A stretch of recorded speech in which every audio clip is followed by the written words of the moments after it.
All right, good morning, boys and girls. Today I'm going to ask you to pause the video a few times. The first thing I want you to do is to go to page 367, and I would like you to cut out your squares that are rectangles very carefully along the lines so that you have the corners and the straight lines. So go ahead and carefully cut those out right now.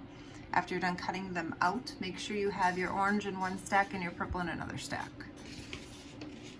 All right, welcome back. We are going to be building rectangles.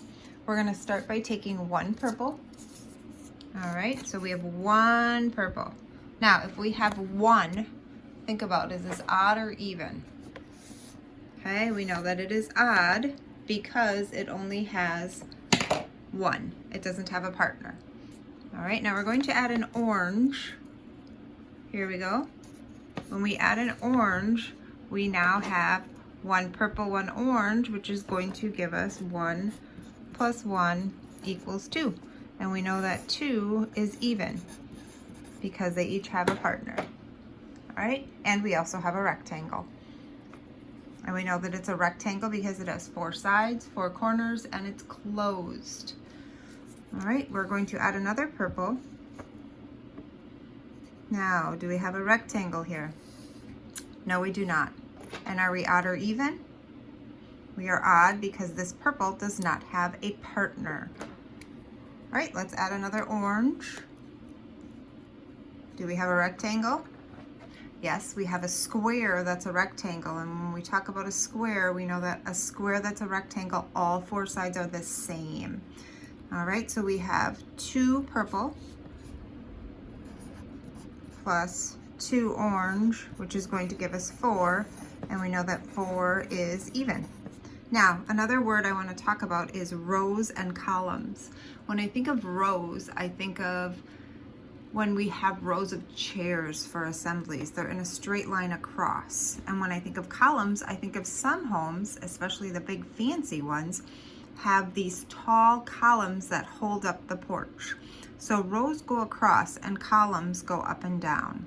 So we have 2 rows of purple and 2 rows of orange, or we have a column of orange and purple and a column of orange and purple. All right, let's add another purple. And do we have a rectangle? No, we do not, because we do not have 4 sides. We have lots more than 4 sides. So we have an odd number as well, because this purple does not have a partner. Okay, add another orange. Do we have a rectangle? Yes, and we have 3 purple plus 3 orange, which is going to give us 6. In our row, we have 3 purple, we have a row of 3 orange, and then we also have 3 columns. All right, we're going to add another purple. Odd or even? It's odd because our purple doesn't have a partner. Is it a rectangle? No, it is not. All right, let's add another orange. Alrighty, now we have a row with 4 purple and a row with 4 orange. So we're gonna have 4 plus 4 equals 8, and 8 is even because all of our colors, all of our squares have partners. All right, one more purple. Should be your last one. So now we have 9. We have 5 purple in the top row, 4 orange in the bottom row. Do we have an odd or an even number? We have an odd number because this purple one does not have a partner. So if we add our last orange, we now have 5 and 5. So we're gonna have 5 in our row of purple plus 5 in our row of orange, which is going to give us 10. And 10 is an even number. All right, excellent. So those 2 words that I really want you to think about today are rows and columns. All right, now I want you to make, so I'm going to have you pause. I want you to make a row with 3 purple. So your top row is going to be 3 purple, and your bottom row is going to be 3 orange. So we are making a rectangle. Top row 3 purple, bottom row 3 orange. So pause and go ahead and do that. All right, now that you've paused, it should look like this. All right. Now we can make an equation out of this. This is called an array. All right, and if we take a look, we have 3 in this row and 3 in this row. If we look at the columns, we have 2, 2, and 2. So our rows have 3 in each, our columns have 2 in each, and we can make this into an addition equation to find the total number of squares. If we want to do it by looking at the rows, we have 3 plus 3 equals 6, so that would be our total.